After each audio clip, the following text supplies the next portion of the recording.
My next guest, known as the Nostradamus of U.S. elections for correctly predicting 9 of the last 10 presidential races, using his own 13 keys to the White House, criteria a candidate must win in order to achieve victory. Well, he now says that he's ready to call the race. American University history professor Allan Lichtman joins me now. Professor, all right, here it is. Who will win the next president of the United States? According to the keys to the White House, which has been right for 40 years, we are going to have a precedent-breaking victory. Kamala Harris will be president of the United States. Now, I'm looking at the true keys, the false keys, and you have some TBDs on the screen as well. Under your criteria, Harris obtains 8 keys, the minimum, by the way, to win, according to you. But can any of these keys potentially flip before the election? I mean, you've got social unrest. If that breaks out, have you ever changed your prediction? I have never changed my prediction once I've made a final call. The notion of an October surprise is a myth. All my predictions have been before the October surprise, and they have all held. Social unrest doesn't suddenly emerge. It takes a long time for there to be enough social unrest to turn the key, which requires massive, sustained social unrest. With a maximum of 5 keys down and likely 4, Harris is well short of what's needed to predict her defeat and give Donald Trump the White House again.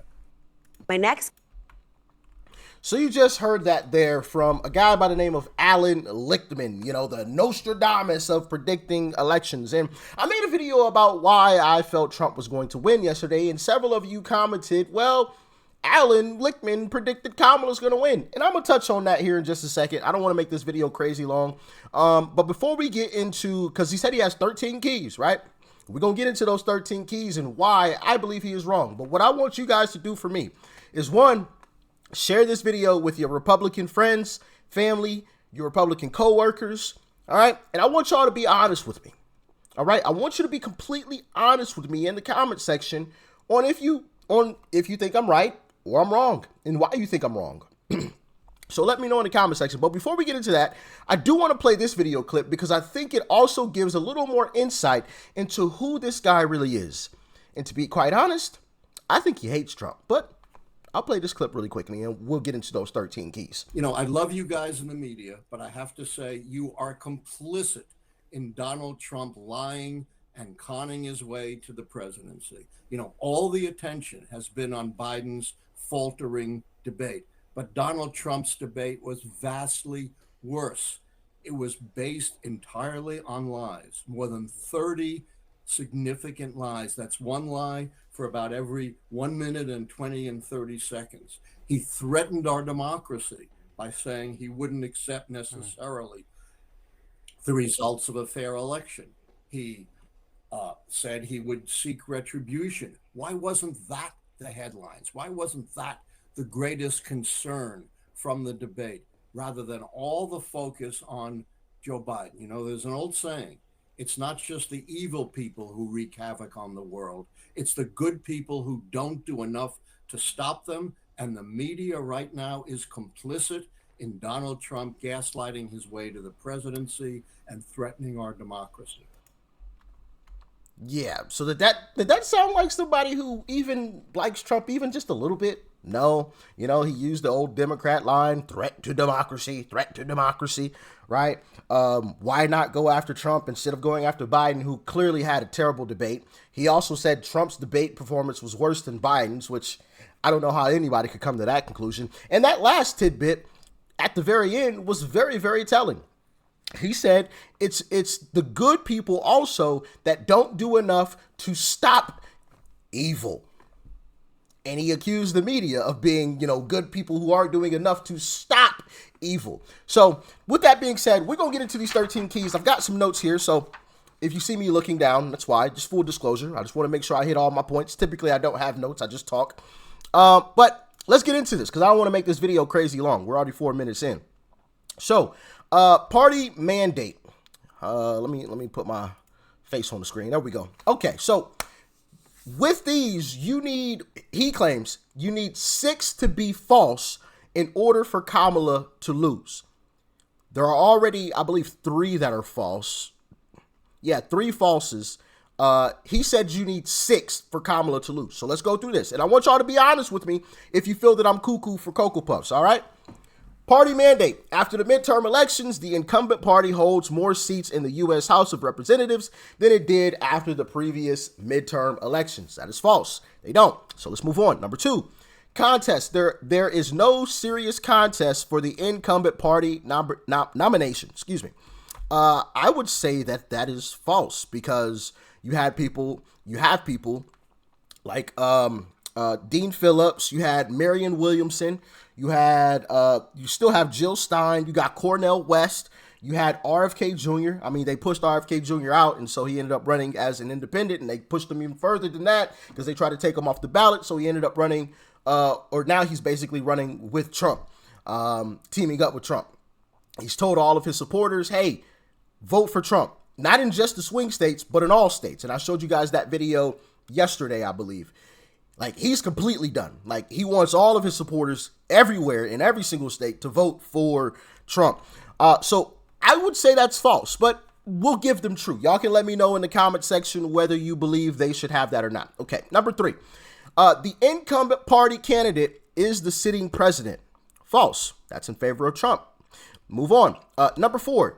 Third party. There is no significant third party or independent campaign. Well, there was, but they forced him out, so that's true. We'll give that to them as well. Short-term economy. The economy is not in recession during the election campaign. Now, this one is arguable because technically, by definition, we already had entered a recession. Now, they changed the definition of what a recession actually is, but technically, we are in a recession. But beyond that, if you walk the streets, if you look at some of these street interviews and you talk to people about the economy, they say it's bad. They say it's trash. Matter of fact, I just dropped a YouTube short where the guy was talking about, hey, I want to bring Trump back. And she was like, well, why? He was like, because I want the economy to be booming again. Everybody's talking about the economy being bad. So, I personally would say that is false. But y'all can let me know if you think I'm cuckoo for Cocoa Puffs on that. Real per capita economic growth during the term equals or exceeds mean growth during the previous 2 terms. True. We'll give it to him. Whatever. Number 7. Policy change. The incumbent administration affects major changes in national policy. He said true. So Kamala is going to bring about major changes in national policy. That is most definitely false. Easily false. And I'm looking at my notes, just full disclosure, got my notes. There won't be any changes at all. The border, no change. She's talked about creating a path to citizenship for these folks, so no change at all. The wars that are going on, no change at all to that. The EV mandates, no change at all to that, etc. I mean, I know she's tried to flip-flop to try to garner votes, like, oh yeah, I'm going to ban fracking and I support green energy, and then she said, no, I'm not going to ban fracking. And before she said, no, I'm not going to do anything specifically for black people. But then she got in front of Al Sharpton and said, no, I support reparations. I will sign a bill. So she's tried to flip flop, but there's not going to be any major change. But y'all can let me know if you believe that's true or not. Okay, let's move on. Number 8. Social unrest. There is no sustained social unrest during the term. True. He said there's no social unrest. What about the Palestine protesters? Has he forgotten about them? Matter of fact, what was going on outside of the DNC when they were just in Chirac, aka Chicago? Were there not protests the entire time? That's social unrest, isn't it? I'm confused. So I would say that would and should be false.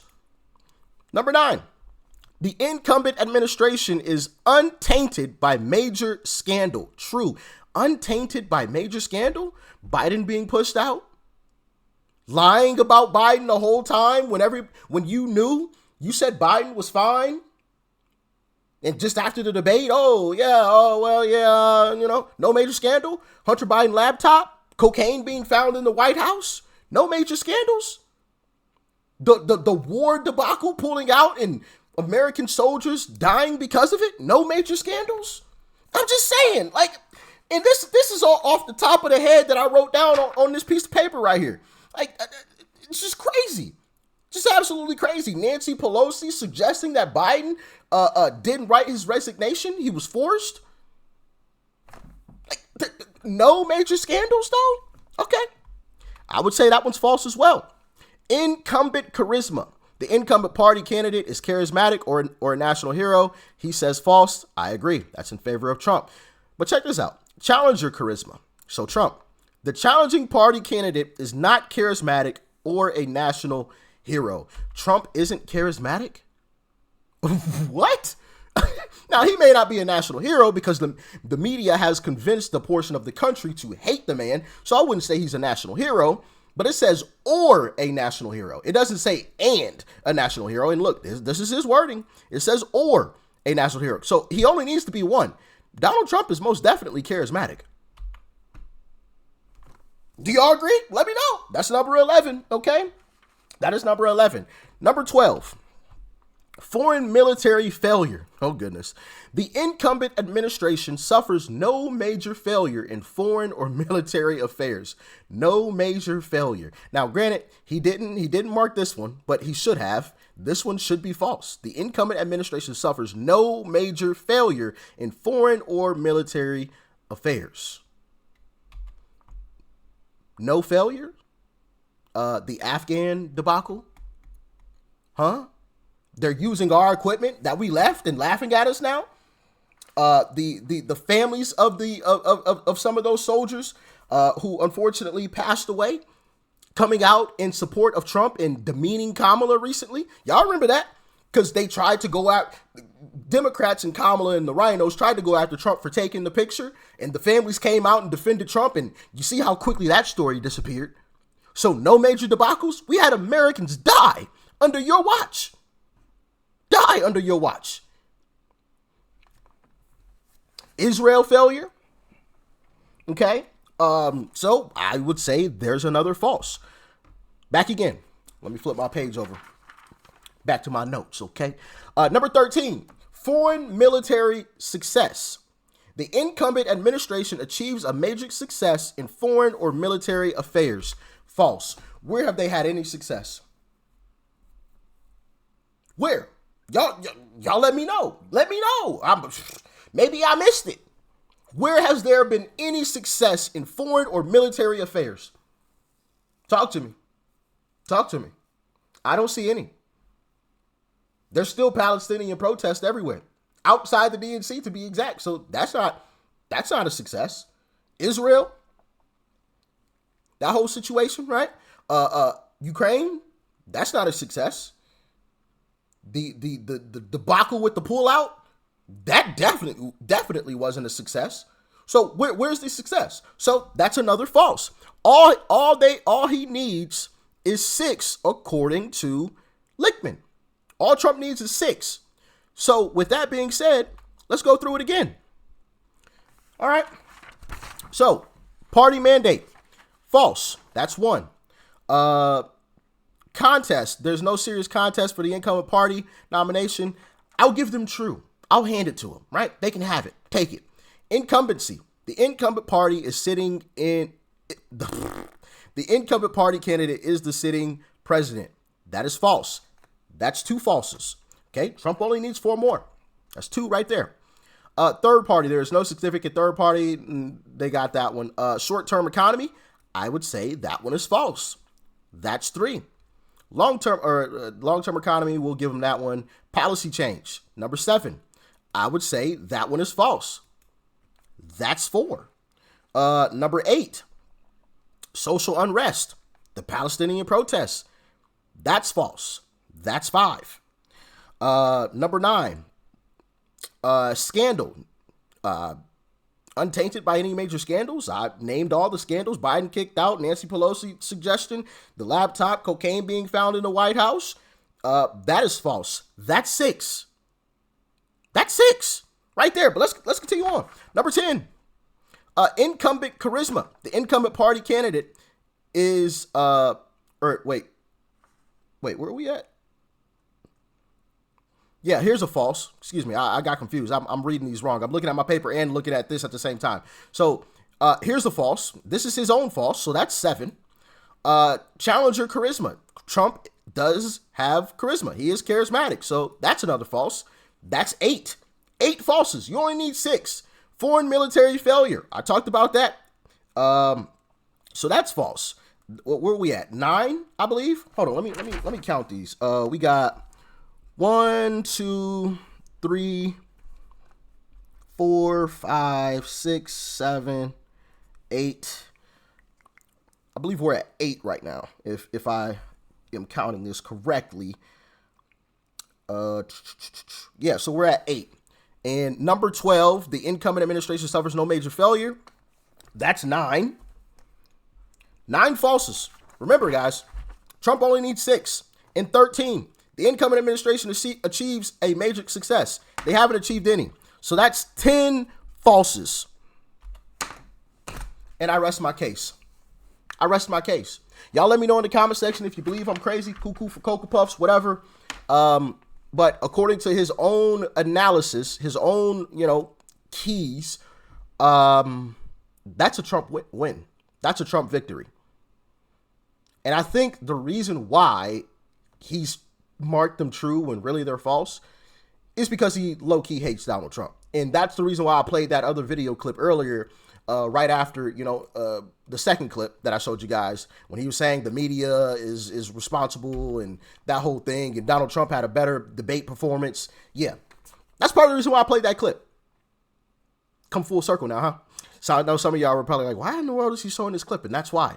Because I believe he's trying to cover for the Democrats the same way these polls are trying to. The same way mainstream media has. It's all fluffy for Kamala. Oh, yeah, fluffiness for Kamala. She hasn't done one serious sit-down interview and nobody's asking her questions about it. Nobody's calling her out on it. She did one sit-down interview and it was taped. And allegedly it was double. It was like 40 minutes, allegedly, and we only got to see, 18, 20 minutes of it? Half of that interview was cut out of a taped interview. Yeah. So, yeah, y'all let me know. Share this with all of your Republican and conservative friends and family, and let me know your thoughts and your opinions. If you think I'm wrong, let me know. If you feel I'm right, let me know as well. Hit that like button so this gets shared with a lot of folks. Yeah, talk to me. Am I right? Or am I wrong? Stay safe out there. Peace and love. I'm out.